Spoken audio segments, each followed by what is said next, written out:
हाय, good morning बच्चों। आ जाओ। Solid state. ठीक है।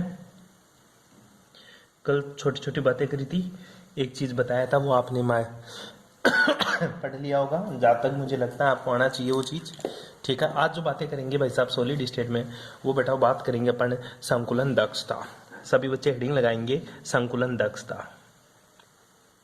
संकुलन दक्षता। ठीक है जी। जैसा मैं बोल रहा हूँ एज इट इज वैसा काम करोगे तो तुम्हारी नैया पार हो जाएगी रे बेटा। वो अदरवाइज कुछ नहीं है अब की बार।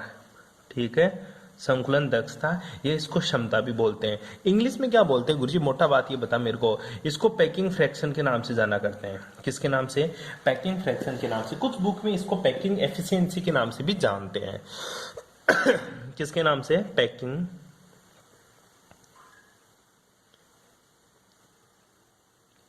Packing fraction. ठीक है। या कुछ बुक में इसको लिखा होता है पैकिंग एफिशिएंसी। ठीक है। पैकिंग एफिशिएंसी के नाम से भी इसको जानते हैं जी। गुरुजी बात करते हैं पैकिंग फ्रैक्शन की। और पैकिंग फ्रैक्शन मतलब संकुलन दक्षता होती क्या है? तो ये कहां से आई ये टर्म? ठीक है। पैकिंग, देख नाम से देख संकुलन दक्षता।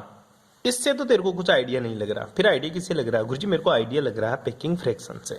किससे लगा मेरे को आइडिया? थोड़ा सा पैकिंग फ्रैक्शन से मेरे को थोड़ा सा आइडिया लग रहा है। किस चीज का आइडिया लग रहा है? कि किसी चीज के पैक होने की क्षमता पर डिपेंड कर रहा है। पैक होने की क्षमता का मतलब क्या होता है? सिंपल सी हिंदी में एक डेफिनेशन बोलता हूं। एकक कोष्टिका। कौन सी कोष्टिका बेटा जी? एकक कोष्टिका। जो एकक कोष्टिका है, यूनिट सेल है। ठीक है। यूनिट सेल के कुल आयतन, यूनिट सेल के कुल आयतन का वह अंश, यूनिट सेल के कुल आयतन का वह अंश। ठीक है। वह अंश, वह अंश जो जो अवयवी, जो अवयवी, ठीक है, किसके द्वारा? जो अवयवी कणों द्वारा, जो अवयवी कणों द्वारा घेर लिया जाता है, घेर लिया जाता है। क्या कहलाता है मेरा गुरुजी? पैकिंग फ्रैक्शन कहलाता है, संकुलन दक्षता कहलाती है। पैकिंग फ्रैक्शन का जो फॉर्मूला है बेटा, वो फॉर्मूला है अवयवी कणों का कुल आयतन। अवयवी कौन से कणों का है बेटा? वो अवयवी कणों का, अवयवी कणों का कुल आयतन, कुल आयतन बटा बटा एकक कोष्टिका का आयतन, एकक कोष्टिका का आयतन, एकक कोष्टिका का आयतन। गुरुजी कुछ भी समझ में नहीं आ रहा, बस तू मेरे इतना सा समझ में आ रहा, तू लिख क्या रहा बस। ठीक है। पैकिंग फ्रैक्शन मतलब क्षमता। और क्षमता हमेशा परसेंटेज में चलती है, इसलिए 100 से गुणा कर दिया। अरे वो बात तो बात की बता, पहले ये बता पैकिंग फ्रैक्शन क्या होता है। अब समझ बेटा पैकिंग फ्रैक्शन क्या होता है। पैकिंग फ्रैक्शन का मतलब होता है, एक मैं यूनिट सेल लेता हूं। क्यों? यूनिट सेल ले लिया तेने। ठीक है। एक यूनिट सेल ले ली गुरुजी मैंने। ठीक है। ये मैंने यूनिट सेल ले ली। ठीक है। यूनिट सेल कितने टाइप की होती है? यूनिट सेल एसएससी भी हो सकती है, बीसीसी भी हो सकती है, एफसीसी भी हो सकती है और ईसीसी भी हो सकती है। तीन तरह, चार तरह की यूनिट सेल की बात करते थे। एसएससी के लिए जेड की वैल्यू कितनी आती थी तेरी गुरुजी? एसएससी के लिए जेड की वैल्यू 1, बीसीसी के लिए जेड की वैल्यू 2 और एफसीसी के लिए जेड की वैल्यू 4 और ईसीसी के लिए जेड की वैल्यू कितनी आती थी? 2। बेटा जी ये कभी मत भूल जाना। अगर जो ये चीज भूल गए ना, समझो वो उसके हाथ से सॉलिड स्टेट निकल चुकी। बस यही इंपॉर्टेंट चीज है। ठीक है। आज आप बात करते हैं पैकिंग फ्रैक्शन पे, दोबारा आतू। ठीक है। कहना क्या चाहता है कि ये यूनिट सेल है, इसमें मैं कितने कितने अवयवी कण, कितने पार्टिकल्स इसके अंदर मैं फिक्स कर सकता हूं, उसी को बोलता हूं मैं पैकिंग फ्रैक्शन। सोच मैं तेरे को एक डिब्बा दे दूं और तेरे को बोलूं कि इसमें तुझे क्या रखनी है? इसमें तुझे बर्फी रखनी है। ठीक है। क्या रखनी है गुरुजी? इसमें बर्फी की चक्की, मतलब बिल्कुल छोटे छोटे बर्फी के टुकड़े रखने हैं। तो कितनी बर्फी उसमें आ सकती है? वह उस बर्फी की क्या है? संकुलन दक्षता। सॉरी, उस डब्बे की क्या है? संकुलन दक्षता, पैकिंग फ्रैक्शन। ठीक है। पैकिंग एफिशिएंसी, किसी डिब्बे में आने वाले पार्टिकल्स की संख्या या किसी डिब्बे में पार्टिकल्स के द्वारा जो कितना आयतन घेरा जाता है, वही क्या कहलाती है? पैकिंग फ्रैक्शन कहलाती है। सिंपल सी बात थी, समझ में आ गई तेरे? ठीक है। तो पैकिंग फ्रैक्शन कैसे निकालू गुरुजी? समझो समझो, मेरे पास ये मॉलिक्यूल्स है, छोटे छोटे क्या है? ये पार्टिकल्स है, कितने हैं? ये बहुत सारे गुरुजी पार्टिकल्स है। ठीक है, तो क्या करूं गुरुजी, ये पार्टिकल्स है, एक ही साइज के पार्टिकल है सारे के सारे। ठीक है, अरे इसको इस डिब्बे में फिक्स करना है, तो तू क्या करेगा, मैं पूछू बता कितने पार्टिकल्स इस डिब्बे में आएंगे, तू बोलेगा गुरुजी एक काम करो ना, इसके आयतन और इसके आयतन में डिवाइड कर दो, तो वो क्या आ जाएगा, इसकी पैकिंग फ्रैक्शन आ जाएंगे, कितने मॉलिक्यूल्स इसमें पार्टिसिपेट करेंगे। आई बात समझ में? सिंपल सी बात है, अवयवी कणों का कुल आयतन मतलब एक कण का आयतन निकाल ले, गुणा कर दे सारे कणों से। जैसे एसएससी में कितने कण आ सकते हैं गुरुजी, एक ही कण आ सकते हैं, तो एक अवयवी कण का आयतन को एक से गुणा कर दे, ये अवयवी कणों का कुल आयतन। जैसे बीसीसी की बात करूं तो 2 से गुणा कर देंगे, एफसीसी की बात करूं तो 4 से गुणा करेंगे, ईसीसी की बात करूं तो फिर 2 से गुणा करेंगे। और मुझे पता है एकक कोष्टिका का आयतन, एकक कोष्टिका कौन है, यूनिट सेल, और यूनिट सेल क्या होती है, क्यूब, और क्यूब का आयतन तो गुरुजी एक क्यूब होता है मेरा। क्यूब का आयतन तो बेटा जी क्या होता है, एक क्यूब होता है। तो देखिएगा बेटा जी, ये तो कर लोगे, इसके बाद में फॉर्मूले लिखोगे, उसके बाद में क्या लिखोगे, अवयवी कणों की संख्या कितनी होती है, माना अवयवी कणों की संख्या, माना अवयवी कणों की संख्या कितनी है गुरुजी, सिंपल सी बात है, अवयवी कणों की संख्या मैंने गुरुजी जेड मान ली, कितनी मान ली, जेड मान ली। एक अवयवी कण, और तुझे पता अवयवी कण कैसा होता है गुरुजी, गोल होता है, बिल्कुल कैसा होता है बेटा, गोले की तरह होता है। तो गोला मान लू, एक अवयवी कण का आयतन, और तुझे पता है गोले का आयतन कितना होता है, अरे कितना होता है, कक्षा 10 में पढ़ के आया तू, कक्षा 10 में गोले का आयतन पढ़ के आया था गुरुजी, 4/3 पाई आर क्यूब पढ़ गया था बेटा जी, जहां पे आर क्या थी, गोले की रेडियस, आर क्या थी, गोले की रेडियस थी। तो बता अवयवी कणों का कुल आयतन, अवयवी क्या लिख रहा हूं मैं, अवयवी कणों का कुल आयतन कितना हुआ बेटा जी, कुल आयतन बताओ रे, कुल आयतन कितना हो जाएगा गुरुजी, कुछ मत कर, जेड को गुणा कर दें, और वही 4/3 पाई आर क्यूब। ठीक है, ये क्या आ गया तेरा, अवयवी कणों का टोटल आयतन आ गया जी गुरुजी, अवयवी कणों का टोटल आयतन आ गया गुरुजी। अब बता अतः यूनिट सेल का आयतन, अतः यूनिट सेल का आयतन, यूनिट सेल का आयतन कितना होता है बेटा जी, गुरुजी यूनिट सेल का आयतन होता है मेरा एक क्यूब, कितना होता है, एक क्यूब, क्योंकि यूनिट सेल किसकी तरह होता है, घन की तरह होता है, तो ये क्या है, घन का आयतन, किसका आयतन है बेटा, ये गुरुजी घन का आयतन है। तो बता फॉर्मूला ये था, 1 नंबर लगा दे इसको। ठीक है, तो क्या करेगा गुरुजी, इनका मान इक्वेशन नंबर 1 में पुट करेंगे, तो क्या हो जाएगा, अतः पैकिंग फ्रैक्शन किसके बराबर आएगा, पैकिंग फ्रैक्शन बराबर हो जाएगा गुरुजी अवयवी कणों का कुल आयतन, अवयवी कणों का कुल आयतन जेड गुना 4/3 pi R cube divided by A cube. क्यों, यूनिट सेल का आयतन कितना है, ए क्यूब है।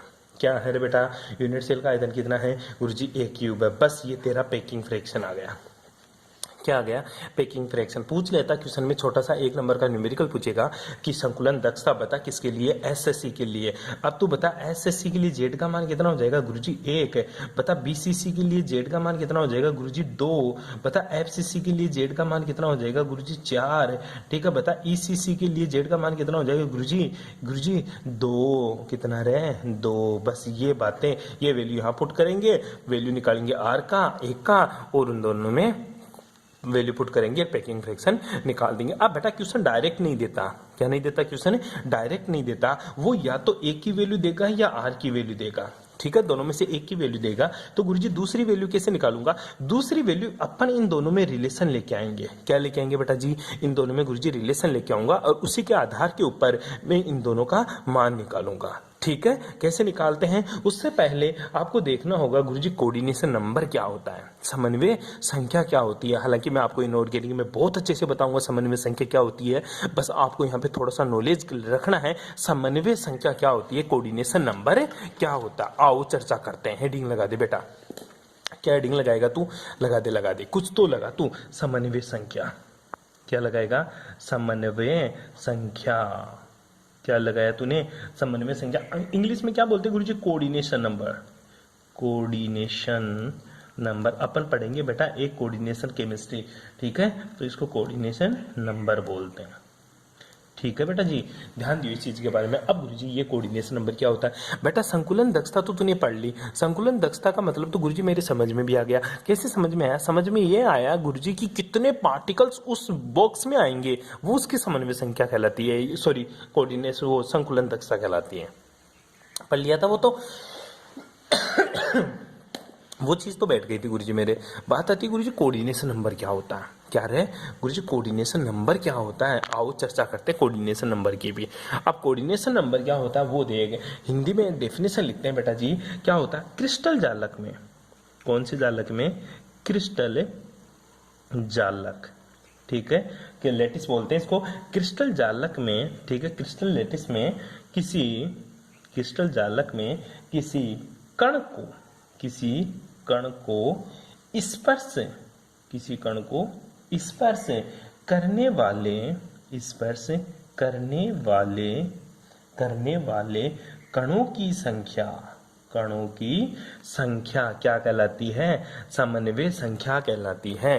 क्रिस्टल जालक में किसी कण को स्पर्श करने वाले कणों की संख्या क्या कहलाती है, समन्वय संख्या कहलाती है। फॉर एग्जांपल मैं बात करूं बेटा जी कि ये कण है, ठीक है, इसको मैंने लेटिस में बैठा दिया। अब इस कण को कितने कण स्पर्श करके बैठे हैं, इस कण को कितने कण स्पर्श करके या टच करके बैठे हैं, वो क्या कहलाते हैं, इस कण के गुरुजी समन्वय संख्या कहलाती है। माना ये अंदर वाला कण ए और एप्पल है, बाहर वाले बी है, ये भी बी है, ये भी बी है, ये भी बी है, तो मैं तेरे से पूछूं बता एक ही समन्वय संख्या, तो एक ही समन्वय संख्या कितनी हुई, एक ही समन्वय संख्या, एक ही समन्वय संख्या कितनी हुई गुरुजी, यहाँ पे 4 हो गई, क्योंकि गुरुजी 4 बी ए को घेर के बैठे हुए हैं, 4 बी क्या करके बैठे हैं गुरुजी, ए और एप्पल को घेर के बैठे हुए हैं, इसलिए यहाँ पे समन्वय संख्या कितनी हुई, 4 हो जाती है मेरी। क्या हो जाती है बेटा जी, 4 हो जाती है। बस ये 2 बात याद करनी थी तेरे को।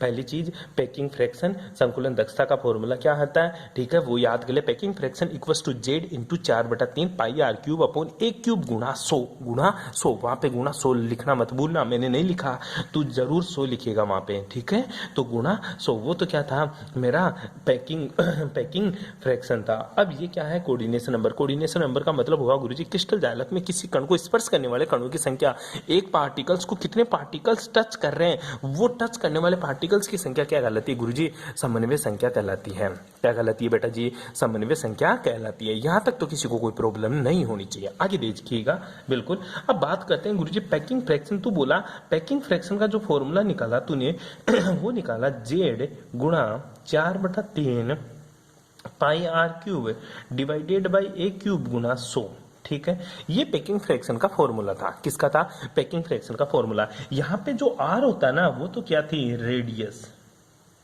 ठीक है, रेडियस ऑफ पार्टिकल, ठीक है जी। बेटा जी जो ए क्या है, ये गुरुजी भुजा है, किसकी, ये गुरुजी घन की भुजा है, ठीक है, किसकी भुजा है, घन की भुजा। और जो जेड होती है ना, ये जेड, ठीक है, ये एसएससी के लिए कितना होता है, ये एसएससी के लिए गुरुजी 1 है, बीसीसी के लिए कितना गुरुजी 2, एफसीसी के लिए कितना 4 और ईसीसी के लिए कितना 2 होता है। ये कैसे होते हैं, ये अपन ने पहले डिस्कस कर चुके हैं कि इनकी वैल्यू इतनी थी क्यों होती है, ठीक है। तो देखते हैं अपन पैकिंग फ्रैक्शन निकालते हैं हर एक के लिए। किसके लिए, सबसे पहले मैं जो पैकिंग फ्रैक्शन निकालूंगा बेटा जी वो निकालने जा रहा हूं गुरुजी मैं पैकिंग फ्रैक्शन वो निकाल रहा हूं एसएससी के लिए। किसमें, एसएससी में पैकिंग फ्रैक्शन कितना होता है, ठीक है। तो एसएससी की बात करें तो सिंपल सी बात है, एसएससी का मतलब होता है सिंपल क्यूबिक सेल। क्या होता है, सिंपल क्यूबिक सेल, ठीक है। तो सिंपल क्यूबिक सेल में सबसे पहला पॉइंट जो मैं बात करना चाहता हूं वो तू मेरे को बता, कणों की संख्या कितनी है, कणों की संख्या, कणों की संख्या। क्यों, जहां पे यहां पे जेड क्या है, कणों की संख्या ही तो है, जेड क्या है, कणों की संख्या, या ठीक है। तो कणों की संख्या जेड कितना है बेटा एसएससी के लिए, एसएससी के लिए गुरुजी कणों की संख्या 1 होती है।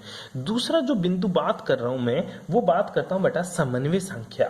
किसकी, सॉरी छोड़ो समन्वय संख्या को, तुम तो ये बताओ जालक बिंदुओं की संख्या, जालक बिंदुओं की संख्या, जालक बिंदुओं की संख्या।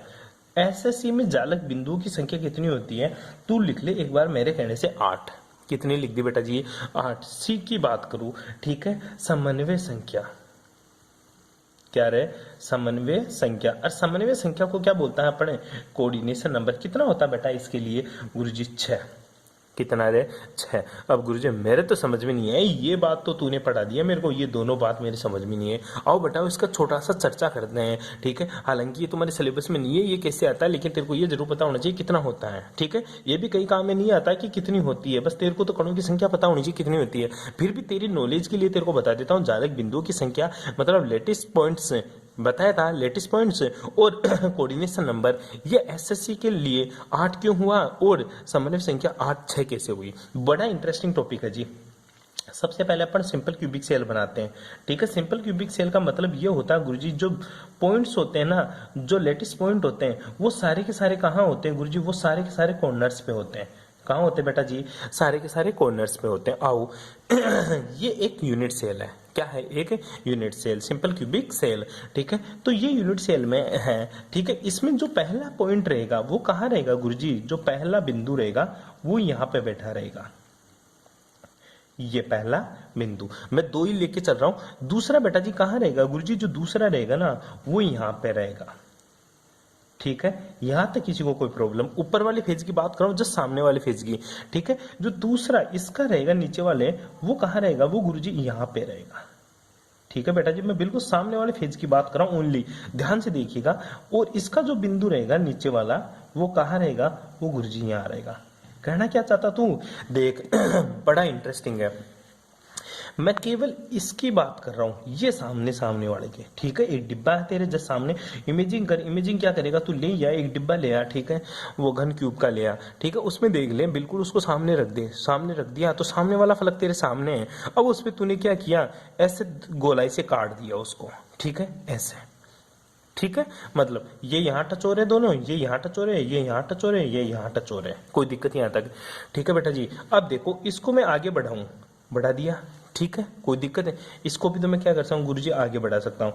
इसको भी मैं क्या कर सकता हूँ, आगे बढ़ा सकता हूँ। और इसको भी मैं क्या कर सकता हूँ, आगे बढ़ा सकता हूँ। सबसे पहले जालक बिंदुओं की संख्या कितनी है, ये बोल रहा है कि जो एसएससी है इसमें जो लेटेस्ट पॉइंट है, जो लेटेस्ट पॉइंट है वो कितने हैं बेटा। लेटेस्ट पॉइंट उतने ही होते हैं जितने इसमें बिंदु होते हैं। टोटल 8 लेटेस्ट पॉइंट है, क्यों, क्योंकि गुरुजी 8 कॉर्नर है, 1 2 3 4 5 6 7 8, ठीक है। एक घन में कितने कोने हुए, टोटल 8 कोने हुए, तो कितने बिंदु बैठाएगा एसएससी के लिए गुरुजी। एसएससी के लिए केवल कणों की संख्या कोणों पे उपस्थित होती है, कहां पर है, केवल और केवल कॉर्नर्स के ऊपर क्या होते हैं, पार्टिकल्स होते हैं, और कहीं पार्टिकल्स नहीं होते एसएससी में। और मुझे पता है एक सिंपल क्यूबिक सेल में, एक यूनिट सेल में टोटल 8 कोने होते हैं। कितने होते हैं बेटा जी, टोटल गुरुजी 8 कोने होते हैं। 8 कोने होते हैं तो जालक बिंदु अर्थात लेटेस्ट पॉइंट भी कितने होंगे, 8 होंगे। कितने होंगे रे, 8 होंगे। इसलिए मैंने यहाँ पे जालक बिंदु की संख्या कितनी लिखी, 8 लिखी। अब आती है समन्वय संख्या, कोऑर्डिनेशन नंबर, कि एसएससी में एक पॉइंट है ना,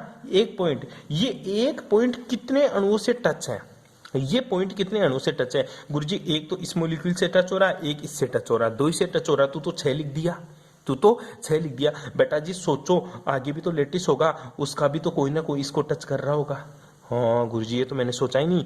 एक तो ये टच कर रहा है, एक ये टच कर रहा है, 2, ठीक है। एक तो ये टच कर रहा है, एक ये टच कर रहा है, 2, एक इधर से कोई टच कर रहा होगा गुरुजी, 3, एक पीछे भी तो इस वाला बिंदु भी तो टच कर रहा होगा ना, नीचे इस कोने वाला, ठीक है। इस कोने का भी तो टच करेगा, इस कोने का भी इसको, ठीक है। तो कितने हो गए, 1 और 2 और 3 और 4 हो गए गुरुजी, 4 ही हुई है।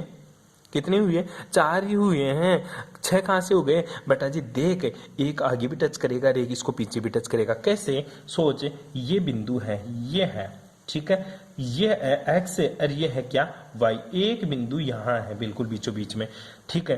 अब सोच ये क्या है, बिल्कुल गोल नहीं है, गोला है, ये वर्त नहीं है, ये क्या है, गोला है, गोला। और बॉल की तरह होता है गोला। मैंने इस बिंदु के ऊपर बॉल रख दी, तो इस बिंदु के ऊपर बॉल रख दी, तो सोच इस बिंदु के ऊपर बॉल रख दी तो इस बॉल को कितनी बॉलें टच कर सकती है 3D में। सोच एक बार के लिए गुरुजी, इधर वाली बॉल भी टच करेगी, हाँ इधर इसके पीछे पीछे पीछे, इस बॉल के जस्ट पीछे वाली बॉल भी टच करेगी, इस बॉल के जस्ट आगे वाली बॉल भी टच करेगी, ऊपर भी टच करेगी, नीचे भी टच करेगी। सोच कैसे, कितने एक्सेस होते हैं टोटल? गुरुजी 3 एक्सेस होते हैं, एक्स, वाई और इधर होता है जेड। तो बेटा जी एक्स और वाई जेड तीन तो टच करेंगे ही करेंगे। सोच, तो एक्स का माइनस एक्स भी होता है, वाई का माइनस वाई भी होता है और जेड का माइनस जेड भी होता है, तो तीन ये भी तो टच करेंगे। इस तरह समन्वय संख्या टोटल कितनी होती है? 6। इस बॉल को टच करने वाले बिंदु की संख्या टोटल कितनी होती है? 6 होती है। कौन कौन सी गुरुजी? एक तो एक्स एक्स के ऊपर, दूसरी वाई एक्स के ऊपर, ठीक है, दूसरी किसके ऊपर? वाई एक्स के ऊपर, और तीसरी कहाँ गुरुजी? जेड एक्स के ऊपर। कहाँ पे? जेड एक्स के ऊपर। इसलिए यहाँ समन्वय संख्या कितनी होती है? 6 होती है। अभी भी किसी बच्चे के नहीं पल्ले पड़ रही है, प्लीज वो मेरे से पूछ ले, कॉल करके पूछ ले, कांटेक्ट करके पूछ ले, कैसे भी पूछ ले, मैं उसको कंफर्म समझा दूंगा। वो कभी जिंदगी में नहीं भूलेगा कि यहाँ पे समन्वय संख्या 6 कैसे हुई। अगर जो मैथ का बच्चा है वो थोड़ा सा ध्यान दे, वो एक्स वाई जेड जानता है, तो 3 बटाओ डायरेक्शन एक्स वाई जेड होती है और 3 उसकी नेगेटिव होती है। सोचो होरिजन के ऊपर, मतलब मूल बिंदु के ऊपर कोई बॉल रखी हुई है, उसको कितने बिंदु, कितनी लाइनें टच करेगी गुरुजी? 6 लाइनें टच करेगी। एक तो एक्स के ऊपर, एक माइनस एक्स के ऊपर, एक वाई के ऊपर, एक माइनस वाई के ऊपर, एक जेड के ऊपर, एक माइनस जेड के ऊपर। ठीक है, कॉपी पे बॉल रख ले एक, ठीक है, उस बॉल को कितनी बॉल टच करेगी? 6। इसलिए एसएससी में समन्वय संख्या कितनी होती है बेटा जी? 6 होती है। कहीं नहीं पूछता कि कैसे होती है, लेकिन तेरी नॉलेज के लिए तुझे पता होना चाहिए 6 कैसे होती है। जालक बिंदु की संख्या 8 होती है, मैंने पहले बता दिया, 8 कोनों के ऊपर होते हैं, इसलिए इसमें जालक बिंदु की संख्या कितनी होती है? 8 होती है। किसी को कोई प्रॉब्लम? ठीक है, सिंपल सिंपल सी बातें हैं बेटा जी। अब देखो अपन किसकी बात कर रहे हैं गुरुजी? एसएससी की बात कर रहे हैं। किसकी बात कर रहे हैं बेटा? एसएससी की। ये हो गई। अब सोचो एसएससी में, ठीक है, सी पॉइंट हो गया। अब मैं डी पॉइंट की बात करता हूं। ठीक है, डी पॉइंट क्या है? डी पॉइंट बड़ा इंटरेस्टिंग पॉइंट है कि ए व आर में संबंध। क्यों? तू बताया था, या तो ए देगा या फिर मेरे को आर देगा। दोनों में रिलेशन क्या होता है? ए व आर में संबंध है। ठीक है, सोच चुना एक बार के लिए भाई साहब। सॉलिड स्टेट पूरी सोचने पे डिपेंड है। किसके ऊपर डिपेंड है? सोचने के ऊपर। 3D में सोचेगा ना तो ही तेरे को याद आएगी सारी चीजें। सोच बेटा, ए और आर में रिलेशन क्या होता है? अब ए क्या होती है? ए तो गुरुजी होती है रेडियस ऑफ पार्टिकल्स, या फिर कोई सा भी स्पेरिकल गोला। ठीक है, आर क्या होती है? भुजा। इसकी ये भुजा, ठीक है, इसकी ये क्या? भुजा। इन दोनों में क्या रिलेशन होता है? आजा बेटा, वापस से मैं एक बार सेल बना के दिखाता हूं तेरे को, सिंपल एसएससी बना के दिखाता हूं। ठीक है, ये ले, बोल रहा है एसएससी पढ़ रहा, तू क्या पढ़ रहा है? एसएससी, एसएससी, एसएससी, ना कि एसएससी। ठीक है, अब बेटा जी सोचो, ये टोटल डिस्टेंस किसके बराबर है? ये गुरुजी ए के बराबर है। ये टोटल डिस्टेंस किसके बराबर? ए के बराबर। सारी भुजाओं की लंबाई कितनी है गुरुजी? ए है सबकी भुजाओं की लंबाई। ठीक है, और मैं बोल रहा हूँ एसएससी के लिए, मैं क्या बोल रहा हूँ? एसएससी के लिए ये दोनों गोले क्या करते रहते हैं? आपस में टच करते रहते हैं। देख, इस कोने का, इस कोने की बात कर रहा हूं, इसके लिए घोड़ा, अब इसके लिए मैं दूसरा घोड़ा खींच दिया। ठीक है, तू खींच लेना चाहे, 2 गोले खींच दिया। और तुझे पता है, हाँ गुरुजी मुझे पता है, ये टोटल डिस्टेंस, ये टोटल डिस्टेंस कितनी है? ए है। कितनी है बेटा जी? ये टोटल डिस्टेंस गुरुजी ए है। और इसकी जो रेडियस है ना वो आर है, यहां से लेकर यहां तक की आर है, तो ये भी क्या है गुरुजी? आर। ठीक है, तो बताओ ए बराबर क्या लिख सकता हूं मैं? 2r लिख सकता हूं। क्या लिख सकता हूं बेटा जी? ए बराबर 2r लिख सकता हूं। क्या लिख सकता हूं बेटा जी? ए बराबर 2r, क्योंकि गुरुजी टोटल डिस्टेंस ए है और इसकी रेडियस दोनों मिल जाएगी, और दोनों किसके बराबर हो जाएगी? 2r के बराबर हो जाएगी। तो ए और आर में क्या रिलेशन हुआ बेटा जी? 2r वाला रिलेशन हो गया गुरुजी। क्या रिलेशन हो गया? 2r वाला। यहां तक किसी को कोई प्रॉब्लम? ठीक है, तो देखिएगा। अब बताओ पैकिंग फ्रैक्शन। ठीक है, पैकिंग फ्रैक्शन का फॉर्मूला लिख दे। क्या? जेड गुणा 4/3 pi R cube upon A cube गुणा 100। कोई दिक्कत यहाँ तक है? अरे कोई दिक्कत यहाँ तक है? अब बैठाओ एसएससी के लिए बात करें। एसएससी में जेड का मान कितना गुरुजी? एसएससी में जेड का मान तो 1 है। जेड का मान तो 1 है। कोई दिक्कत यहाँ तक है? 4/3 तो 4/3। और पाई का मान कितना होता है गुरुजी? पाई का मान गुरुजी मुझे पता है कितना होता है? 22/7। कितना होता है बेटा? 22/7 गुणा, अब आर क्यूब है, नीचे ए क्यूब है, और मुझे पता है आर और ए में क्या रिलेशन है गुरुजी? ए बराबर 2r, तो ए की वैल्यू क्या रख दे बेटा? 2r रख दे। ए की वैल्यू क्या रख दूं? 2r रख दूं। तो ऊपर तो क्या हो जाएगा गुरुजी? आर क्यूब, और नीचे बेटा जी क्या हो जाएगा? ए की जगह 2r क्यूब, तो 2r का होल क्यूब। ठीक है, और वही गुणा 100, वही गुणा 100। ठीक है बेटा जी, कैलकुलेट करो। कैलकुलेट करेंगे तो गुरुजी सीधी सी बात है, 4 गुणा ऊपर तो 22, ठीक है, यहाँ पे आर। अब देखिएगा ऊपर तो आर क्यूब हो गया और नीचे क्या हुआ बेटा जी, गुरु जी नीचे हो गया 3 गुणा 7 गुणा 2 का क्यूब कितना 8 है और आर का क्यूब है। और ऊपर फिर से गुणा कर दूंगा मैं किससे 100 से। ठीक है, ऊपर फिर से गुणा कर दिया मैंने किससे 100 से। अब देखिए बेटा जी आर क्यूब से तो क्या गया आर क्यूब। अब जब मैथमेटिकली इसको कैलकुलेट करते हैं तो तू कैलकुलेट करेगा, कौन कैलकुलेट करेगा, गुरुजी मैं ही कैलकुलेट करूंगा। तो तू कैलकुलेट करेगा तो इसका पेकिंग फ्रैक्शन का जो मान आएगा वो आएगा बेटा जी 52.4%। कितना आएगा 52.4%। परसेंटेज क्यों लगाया, क्योंकि गुरुजी मैंने 100 से गुणा किया। जब इसको कैलकुलेट करेंगे तो इसकी पेकिंग फ्रैक्शन कितनी आ जाएगी 52.4%। अब देख बेटा जी एसएससी के अंदर अगर तू जेड बराबर 1 गोला पुट करता है ना तो वो कितना बढ़ जाता है 52.4% फुल हो जाता है। उसकी पेकिंग फ्रैक्शन कितनी है 52.4। तो बेटा इतना बढ़ गया तो उसका रिक्तिक आयतन कितना है, रिक्त आयतन कितना है। तो गुरुजी उसका जो रिक्त आयतन होगा खाली आयतन, ठीक है, वो मैं क्या करूंगा 100 में से घटा दूंगा। बताओ रिक्त आयतन कितना होगा 100 माइनस 52.4, 100 माइनस 52.4 कितना जाएगा गुरुजी, सिंपल सी बात है 47.6। क्या गुरुजी ये पूछता है, बेटा ये कभी नहीं पूछता, यही पूछता है एसएससी के लिए पेकिंग फ्रैक्शन कितना होता है। तू रट ले इस चीज को, 52.4% होता है। कितना होता है बेटा जी 52.4% होता है। यहां तक किसी को कोई प्रॉब्लम, अरे कोई दिक्कत एसएससी के लिए, ठीक है। ऐसे ही अपन कल बात करेंगे बेटा वो बीसीसी के लिए, एफसीसी के लिए, ईसीसी के लिए। मैं चाहता हूं कि तुम खुद ट्राई करो एक बार ए और आर में रिलेशन निकालना, ठीक है। किसके लिए, एसएससी के लिए, बीसीसी के लिए, एफसीसी के लिए, ईसीसी के लिए। और जेड की वैल्यू तो तुम्हें पता ही है, वैल्यू पुट करो और सबके लिए पेकिंग फ्रैक्शन निकाल के मेरे को बताओगे, ठीक है बेटा जी। बाकी बातें करूंगा मैं नेक्स्ट क्लास में। Thanks for cooperation.